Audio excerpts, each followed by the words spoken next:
Alright, so today I wanted to talk about the Sodastream FIZZI Ice Blue. Okay, let's get into it.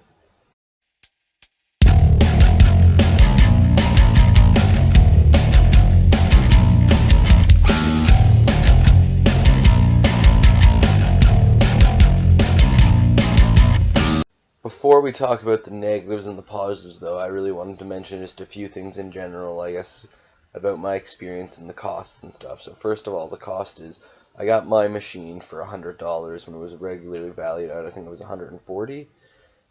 As well as the drinks are about $7 a piece, maybe $8 at a more expensive store. Or the syrup, sorry, the syrup is $7. And then the cylinders are $40 for a brand new cylinder. Or you can refill it and you pay just for the CO2. I'm not sure what it costs. It would vary from store to store, I'm sure. But I think it's a smaller fee just to get your cylinder refilled. It comes with one cylinder anyway, so it's not a big deal. And supposedly it's good for 60 liters. The different drinks I've tried are root beer, cola, black cherry cola, and one more that seems to phase my mind at this very moment. But I would also like to try the Dr. Pete, the ginger ale, and the orange mango. And other options are the options are really like water fruit type drinks, water zeros, fountain style classics, iced teas, and I guess May water, whatever that is. There's a variety of different accessories as well that they have. Not a lot of different options like just holding cases or water bottles for filling it or whatever, different the bottle types. Then they also have a cup and just things like that. Okay, now, so first of all, I guess I would rather talk about the negatives first. And so some of the negatives are, I do think their accessories are a little limiting. There's not many options. Not that I don't know what kind of accessories would necessarily go with it. But there are only two different bottle sizes that they get you to fill, which is the 0.5 and the liter. I think the 0.5 is better than the full liter myself. And some other things too is I'm a very heavy pop drinker, and for the most part, I can't see saving money on this pop at least for 2 years, just because it's quite a high cost at the start, and you have to maintain it, right? As well as it requires, in my opinion, to get good flavor, is 1.5 times the amount it recommends.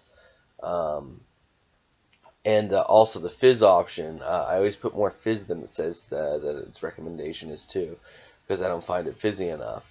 So I'm going to use more than it says it'll last for, and it's pretty expensive. So yeah, it's like $7 to $8 for anything of syrup. Yeah. Um, I don't think a regular pop drinker or someone that doesn't drink pop at all will really save money.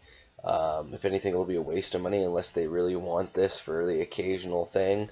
I don't think it'll be worth it for those people. I wish the machine would mix the syrup in with it when it was fizzing it or something, because it is inconvenient that you have to like take it out and then pour you have to angle it and then pour the syrup in, put the cap back on, and then you have to lightly shake it. So it's kind of weird. I wish it would do that process itself like a regular pop machine at a store or something would do. Um, it definitely seems like more of a high luxury appliance that no one really needs. And the flavors I find are very bland and not particularly great. They're all right. I would consider them akin to like the no-name pop.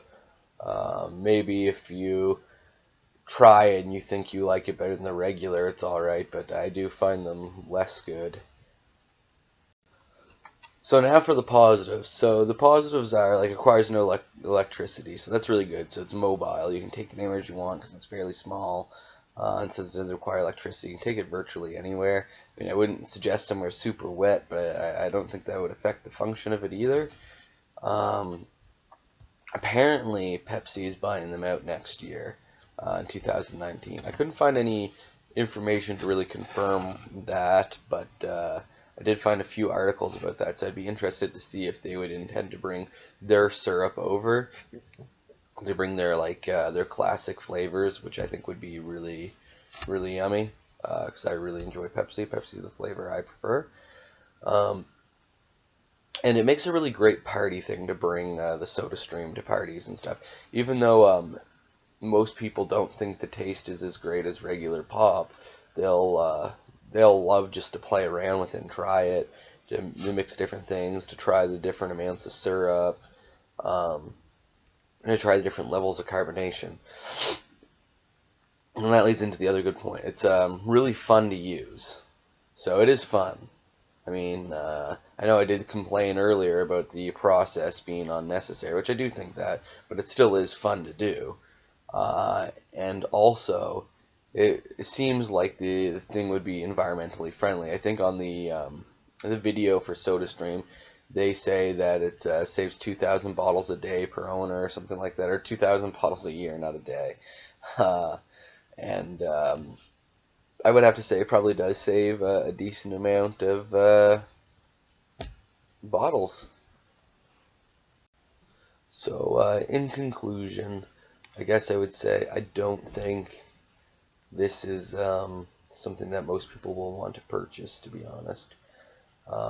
Maybe if Pepsi releases syrup of their own for it, that it'll become better.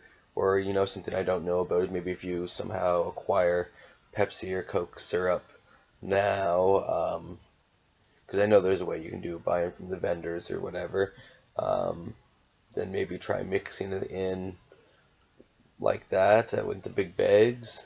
Maybe ask a restaurant if you can buy one from them. I don't know. Next to that, it's only good as maybe just sparkling water if you just want some sparkling water. Bye. Also, it's easy to assemble.